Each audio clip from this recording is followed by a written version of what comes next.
Seguimos en UPAO Noticias, 6 de la tarde con 14 minutos.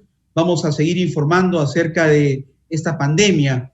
Y qué mejor de la mano de nuestro ya asesor en temas de salud, como es el doctor Alex Castañeda, médico infectólogo, docente de la Universidad Privada Antonio Borrego, para que nos informe en base a evidencias científicas sobre lo que hay muchos rumores y expectativa en la población. Escuchamos a diario en diferentes medios de comunicación, en el día a día, que estaremos ya próximos, el país, a vivir una tercera ola de la pandemia. Estamos en una segunda ola mucho más agresiva. Se han infectado en esa segunda ola menores de 40 años, adultos jóvenes, niños también con síntomas diversos a la primera ola, y así jóvenes que están también infectados y que requieren con urgencia oxígeno medicinal. Y se especula de una tercera ola.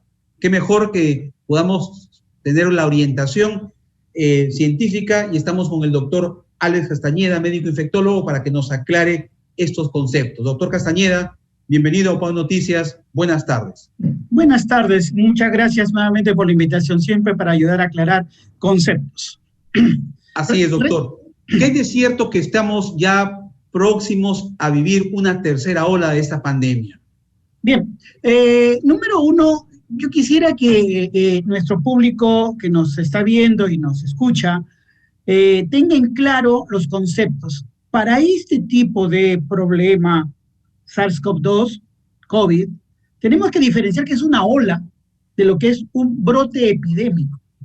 Una cosa es un brote epidémico. Pongamos el ejemplo, el mejor ejemplo es el de influenza. Recordemos la famosa fiebre o gripe española de 1918. De 1918 a 1922 comenzaron a haber diferentes episodios en varios lugares en Europa, partiendo de Estados Unidos, a Europa, bueno, en fin. Cada uno de ellos no fue una ola. La ola fue la que tuvo todo ese episodio hasta el 22. Ese fue una ola. Que tuvo 4 años, fue una ola. 4 años, exacto, 4 años, y que tuvo varios episodios de brotes epidémicos, recrudescencias. Esos no pueden llamarse olas. ¿Cuál es el concepto de ola? Decimos ola cuando, podríamos afirmar que el agente que está circulando en una comunidad tiene una tasa tan, pero tan baja que se hace casi indetectable. Claro, falta de circulación viral en una población es una ilusión, eso es una utopía. Pero es tan, pero tan pequeño que si hay un caso pasa desapercibido. Eso es una ola. Sin embargo, nosotros no hemos estado todavía en eso. La primera vez que hemos tenido, siempre han habido muertos, 3 muertos, 2 muertos, 3 muertos, y todo el mundo dijo, ya termina la primera ola. No fue así. Hubo un rebrote epidémico, un rebrote. Ese rebrote es parte de esta ola. Lamentablemente, nuestras autoridades, incluso la OMS, yo no sé por qué no ha reparado en ese concepto fundamental que lo conocen muy bien todos los epidemiólogos del planeta. No está hablando de continuidad de la ola, ¿no? Entonces, doctor, perdón, para que quede muy en claro lo que usted nos está informando, lo que estamos viviendo son rebrotes, no olas. Así es. El verdadero término es un rebrote epidémico, no es ola, no es ola. Por ejemplo, una ola sería lo que ocurre, por ejemplo, con el ébola. El ébola tiene un ataque intenso, diezma a muchas personas en el África, y después de un vacío que ya no hay muertos, no hay casos, puede volver a aparecer. Esa es una segunda ola. Hacia eso tenemos que apuntar. Claro que ahora se ha generalizado decir ola, segunda ola, tercera ola, cuarta ola, pero no son más que brotes epidémicos. Pero acá hay una cosa que comentar. El comportamiento de COVID-19 es diferente, por si acaso, al de influenza. ¿Por qué? En el caso de influenza se podía prever cuándo vendría la siguiente ola. Muchas de ellas tienen, como dije, brotes epidémicos, y los brotes tienen fases. Fíjense cómo va decantando. Las fases se reconocen. ¿Por qué? Porque a veces van asociadas a cambios de temperatura, a veces van asociadas a aumento de densidad poblacional circulando en un momento, por ejemplo, en las épocas escolares. Entonces, uno puede prever y vacunar para influenza y la gente, digamos, se protege. En el caso de este virus, aún no está muy claro cómo es, si convive o no convive con otros agentes infecciosos, etc. Recordemos que SARS-CoV-2 son 7 tipos, de los cuales 4 son los fastidiosos para el ser humano. Sin embargo, el resto pueden producir resfríos comunes y están permanentemente en la población. ¿La temperatura intervendrá en esto, en el control? No lo sabemos. Miren que las altas temperaturas afectan al SARS-CoV-2. Por eso es que cuando vean los mapas del África, en África las cifras no son tan alarmantes como en otros lugares como Europa, donde ya comienza a hacer frío, etc. Es diferente. Entonces, hay patrones que no se pueden prever claramente y hay otros que sí. Estamos aprendiendo todavía, pero realmente estamos, mi opinión, ante brotes esporádicos dentro de esta ola que todavía no ha dejado de mortificarnos. Perfecto, doctor. Muy importante lo que usted acaba de precisar para homogeneizar conceptos y estar, como se dice, sintonizados en un lenguaje científico, médico, epidemiológico, como usted lo acaba de mencionar. Ahora, doctor, no podemos tratar de conversar un tema también que es preocupante en la salud pública, como es el dengue. Ya en el Perú, en Lima y posiblemente en la selva, durante la primera ola, ha habido muchos casos de dengue que de repente han pasado inadvertidos porque obviamente que la COVID era la que tenía la relevancia por la pandemia. Pero hay que determinar diferencias, no podemos también confundir, o podría algún ciudadano creer que es víctima del dengue y de la COVID. ¿Hay alguna similitud en cuanto a los síntomas, doctor Castañeda? Claro, hay similitudes, pero también hay tips, hay formas de saber reconocer y sospechar. El caso de SARS-CoV-2, de COVID, es clarísimo, ¿no? Malestar general, dolor de cabeza, el ardor de garganta característico, con tos o sin tos, pero seca, ¿no? A veces no hay tos, pero cuando hay es seca, el malestar general. En el caso de dengue, no. El tiempo es mucho más corto, hay mucho dolor, muchísimo más dolor que en el caso de COVID. Por eso se le llama el dengue fiebre quebrantahuesos. Casi no hay dengue sin fiebre. Dengue sin fiebre es extremadamente raro. COVID sin fiebre es más frecuente. Muchas veces hemos preguntado a los pacientes, ¿ya ha tenido fiebre? No, no he tenido fiebre, malestar y me arde la garganta. En dengue, tiene fiebre sí o sí, yo diría, de 9 de 10 personas. Y con un tremendo dolor en el cuerpo, muy intensos, músculos, articulaciones. Esa es una de las características principales para sospechar de.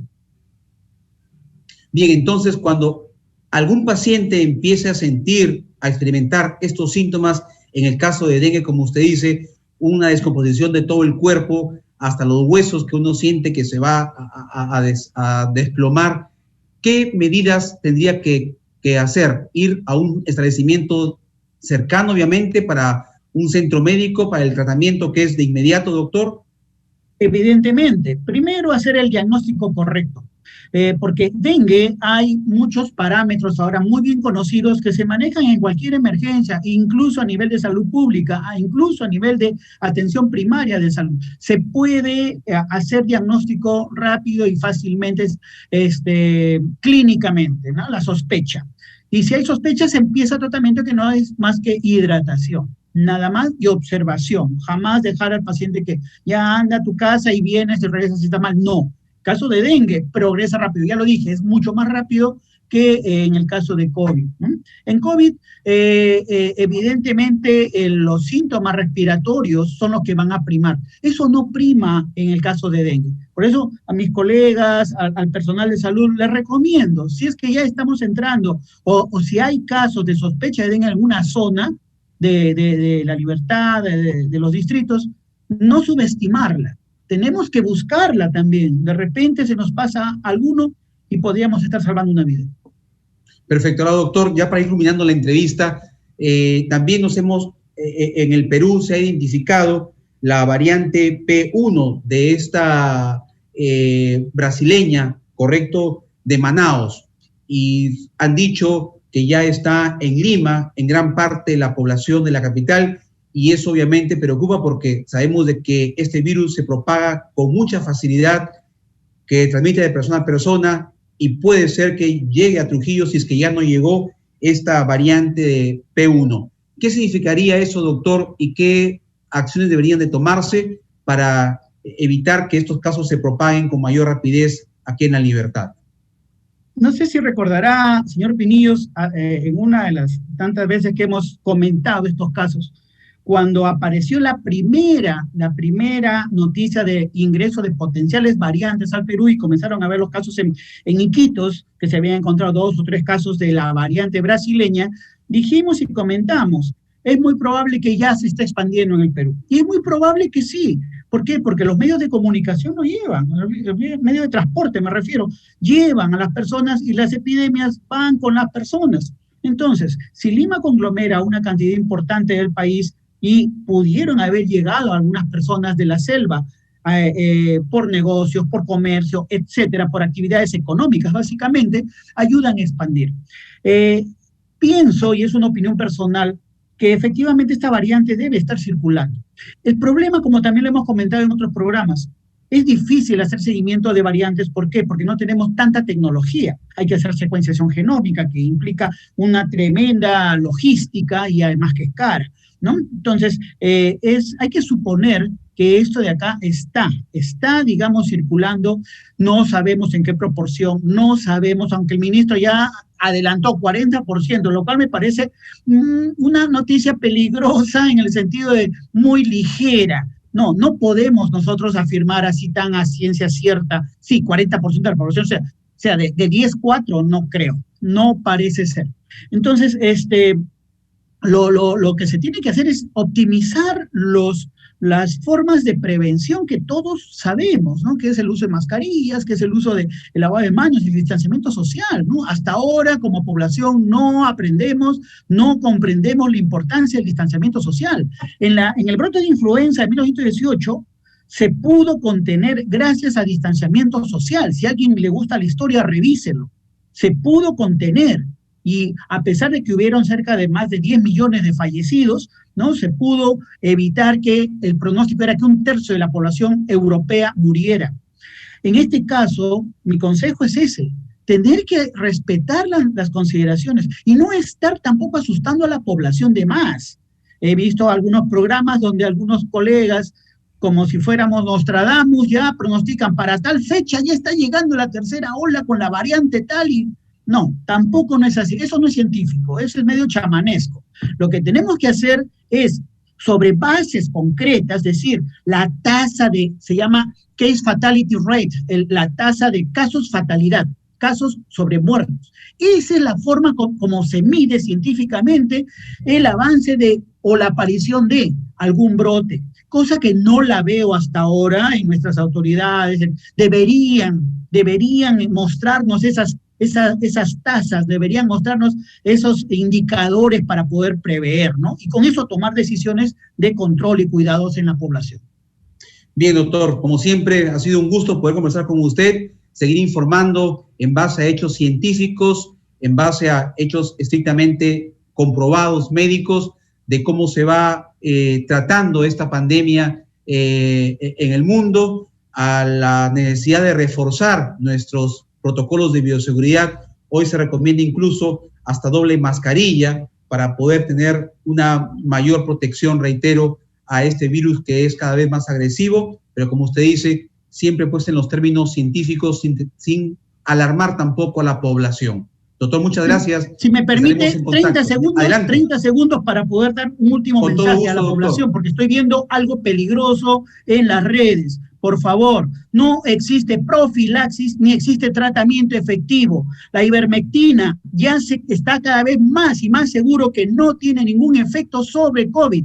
Sin embargo, se sigue insistiendo, autoridades siguen insistiendo, gente sigue insistiendo. Ayer el Colegio Médico lo dijo rotundamente. Primero uno de las autoridades y luego el decano nacional. muy claramente y se le está solicitando al MINSA que se retire inmediatamente ese medicamento de la norma técnica, porque todos los que quieren vender, esa es la verdadera razón, vender ivermectina y engañar a la población, lo hacen sustentándose que la norma técnica de MINSA lo avala, lo cual, como ya dije, no tiene ningún efecto y lo hemos publicado inclusive. Ese era el mensaje que quería dejar a la comunidad. Perfecto. Sí. Ahora, para que la población identifique mucho mejor esto y se preocupe, ¿qué causas podría generar en aquellas personas que de manera indiscriminada consumen ivermectina? Número 1, la falsa sensación de seguridad. Porque se les dice, se les comenta, con la ivermectina ustedes no van a tener nada, no van a tener ningún problema, porque la ivermectina mata el virus. Entonces la gente descuida las medidas de precaución, las medidas de prevención, el uso de mascarilla, o la usan mal o no la usan, se exponen en aglomeraciones, se van a los grupos, se van a las fiestas, se van a las playas, se van a cualquier tipo de aglomeraciones y ahí es donde se disemina, ¿no? 1. 2, he visto pacientes que incluso han estado tomando dosis altas durante días con la esperanza, entre comillas, de poder defenderse del COVID. Consecuencia, toxicidad hepática. Yo recuerdo uno de los primeros casos que vimos de toxicidad, terminó casi falleciendo en un hospital, ¿no? ¿Y eso por qué? Porque había tomado 5 o 7 días seguidos una gran cantidad de ivermectina, con la esperanza, como dije, ¿no? ¿Quién no quiere tener algo? Pero está demostradísimo, por favor, a la comunidad, no usar este fármaco como antiparasitario muy bueno, pero para el COVID no hace ningún bien. Perfecto, doctor. Muchas gracias nuevamente, doctor Alex Castañeda, médico infectólogo. Concluye de esta manera UPAO Noticias. Señores, seamos responsables, no automedicarnos, mantenga su distancia física, use su mascarilla correctamente y la higiene personal, que es muy importante. Gracias, nos reencontramos el día de mañana. Buenas tardes.